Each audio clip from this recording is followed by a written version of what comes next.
오늘은 예레미야 29장 말씀 통해서 때가 되면 회복하신다 하는 제목으로 같이 은혜 나누겠습니다.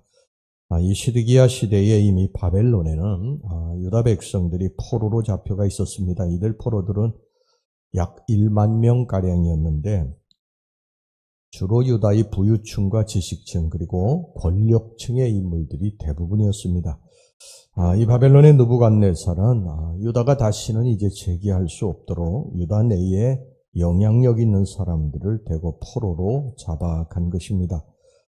이들은 바벨론 포로 생활을 하면서 너무나 비참하게 생각을 했습니다. 왜 안 그랬겠습니까? 유다 나라에서는 부와 권세를 누리던 사람들이 포로로 끌려와서 생활을 하니까 아마 상대적인 박탈감이 더 컸을 것입니다. 그래서 그들은 현실을 원망하고 비참해하면서 어떻게든 이 포로 생활을 끝내고 고향으로 돌아가려고 했습니다.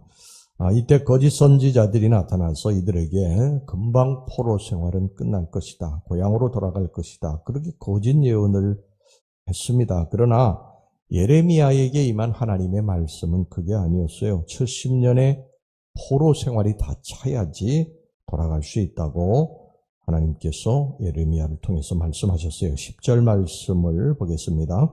여호와께서 이와 같이 말씀하시니라. 바벨론에서 70년이 차면 내가 너희를 돌보고 나의 선한 말을 너희에게 성취하여 너희를 이곳으로 돌아오게 하리라. 그러니까 바벨론에서 70년이 다 찰 때까지 너희들이 포로 생활이 끝나지 않으니까 그 하나님의 때가 70년의 하나님의 때가 이럴 때까지 거기에 집을 짓고 거기 거하고 텃밭을 만들고 그 열매를 먹고 결혼하고 살라고 그렇게 말씀하셨습니다. 그러면 거기에서도 내가 번성하게 될 것이다. 이렇게 하셨어요. 4절에서부터 6절까지 말씀 봅시다. 만군의 여호와 이스라엘의 하나님께서 예루살렘에서 바벨론으로 사로잡혀 가게 한 모든 포로에게 이와 같이 말씀하시니라. 너희는 집을 짓고 거기에 살며 텃밭을 만들고 그 열매를 먹으라. 아내를 맞이하여 자녀를 낳으며 너희 아들이 아내를 맞이하며 너희 딸이 남편을 맞아 그들로 자녀를 낳게 하여 너희가 거기에서 번성하고 줄어들지 아니하게 하라. 여러분, 유다 백성들이 바벨론의 포로로 잡혀간 이유가 뭡니까? 그것은 유다가 쇠약해서도 아니고요. 유다 군사력이 약해서도 아닙니다. 그 이유는 뭐냐면 유다 백성들이 하나님을 떠났고 하나님을 배반했고 하나님을 거역했고 우상 섬기고 이방신 섬기고 그랬기 때문에 하나님의 진노로 말미암아 유다 백성들이 바벨론의 포로로 끌려가게 된 것입니다. 그러니까 바벨론 생활하는 것은 유람하기 위해서 거기 간 것이지 아니죠. 하나님의 징계입니다. 하나님의 심판이에요. 그렇기 때문에 그 바벨론 포로 생활할 때에 하나님의 이 심판의 시간이 끝나야지 되는 것입니다. 그래야지 그들이 바벨론 포로에서 돌아오게 되는 것이죠. 그러니까 지금 유다 백성들은 하나님의 심판을 받는 중 아닙니까? 하나님의 징계를 받는 중이기 때문에 그것에 대해서 원망하지 말고 거기에서 내가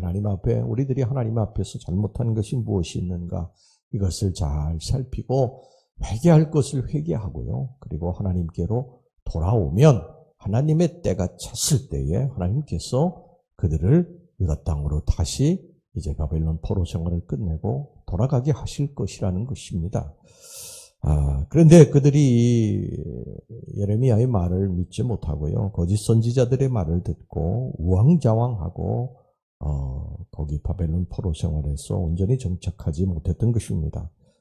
여러분, 우리에게 지금 고난이 왔어요. 그런데 가만히 생각을 해봐야 됩니다. 이 고난이 왔을 때 우리들은 항상 가만히 생각을 해봐야 돼요.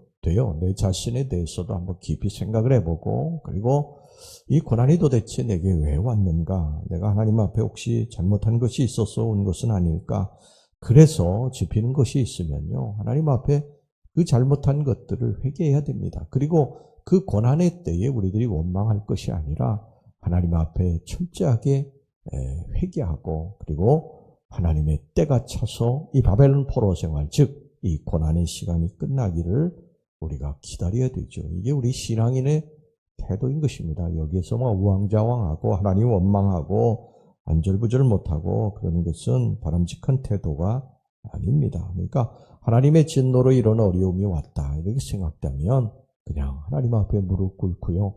그리고 하나님 제가 잘못한 것들을 이 시간 다 회개하고 버리게 하시고 하나님께로 온전히 돌아오게 하옵소서.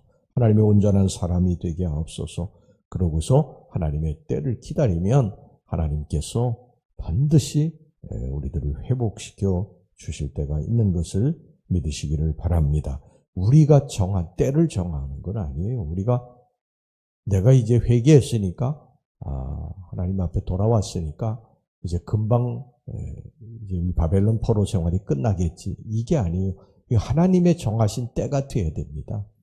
뭐 30년, 40년 끝나서 돌아가겠지 그랬는데 돌아가지 않으면 얼마나 하나님 원망이 되겠어요. 그게 아니라 그 고난의 때는 하나님이 정하시는 거예요. 우리들이 하나님께 잘못해서 우리에게 어떤 하나님의 징계가 왔을 때는 그 때는 하나님이 정하시는 것입니다. 그러니까 우리 하나님 백성들은 하나님의 때가 있을 거야. 하나님이 반드시 그 때가 바벨론의 포로 생활이 끝나게 되면 이스라엘 백성들을 회복시키신 것처럼 나도 회복시켜 주실 거야. 이렇게 믿으시고 그 속에서 오히려 하나님 앞에 감사하고 찬양하고 그렇게 지난 날들을 하나님 앞에 철저하게 회개했으면 이제 그러한 믿음과 신앙으로 나아가야 될 줄로 믿습니다.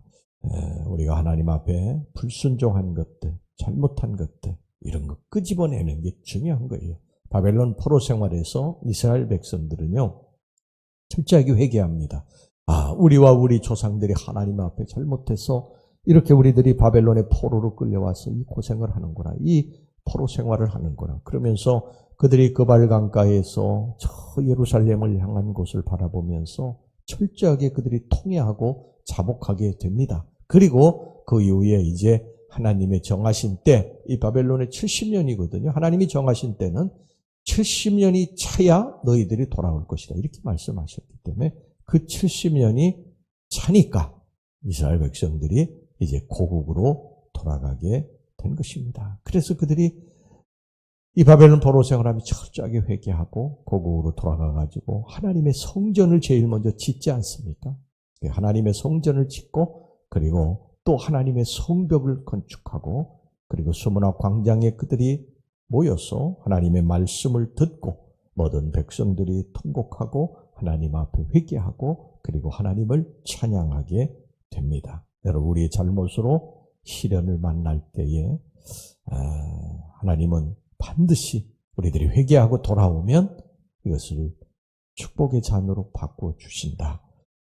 그러니까 이게 시련을 만날 때 우리가 원망하고 절망하고 몸부림칠 것이 아니라 나의 죄와 허물을 깨닫고 하나님 앞에 새로운 사람으로 만들어가는 과정으로 삼는다면 하나님이 이전보다 더 큰 축복으로 저와 여러분들에게 채워주실 줄로 믿습니다.